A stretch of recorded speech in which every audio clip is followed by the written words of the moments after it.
সব দেয়ালে লাগানো, প্রথমে কোনো টিপ ছিল না, তারপরে কোথাতে আসলো কেনা আমি জানি না। তুমি দাদা ধাক্কা দেয়, একটুখানি কানাডায় কথা বলে দেখো তো কি চাই ও।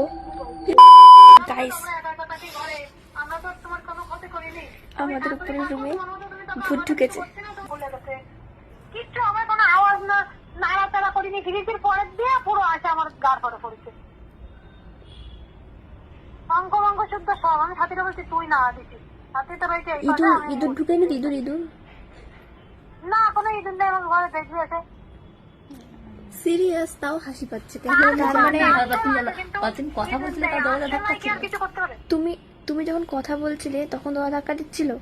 হ্যাঁ, আমি কথা বলছি, আমার কথায় সারা দিচ্ছে। যেরকম একটা মানুষ ধর ভেতরে থাকলে যদি যেমন টিভিতে দেখাই না যে এরকম ইয়ে হয়, আমি কথা বলছি, আমার কথার পুরো এরকম দরজা ইয়ে হচ্ছে, মানে সে কি বলছি? কি রে আবার কে? বুঝতে পারছি যে ওরকম হচ্ছে, তা আমার কিন্তু এমনি ভয়টাই হচ্ছে না। বাথরুমের টিপ ওইটা?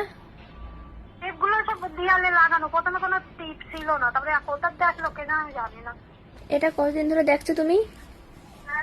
আরে আমি তো টিপ তো দেখেছি কদিন আগে, কিন্তু সাথে আমার অনেকদিন ধরে বলেছে।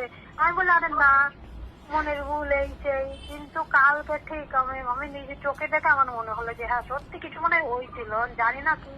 ভগবান সে কি কথা, উঠে থাকতে হবে। কিন্তু দুই একটা কানাড়া ভাষায় কথা বলতে হতো, সে বাঙালি ছিল না, কানাড়া ছিল। একটুখানি কানাডায় কথা বলে দেখো তো কি চাই ও। কিন্তু এখানে তো বাঙালিরাই বেশি ভয় থাকতো। পারি নাকি কানাডায় বলতে। সে কি? হিন্দিতে বলি।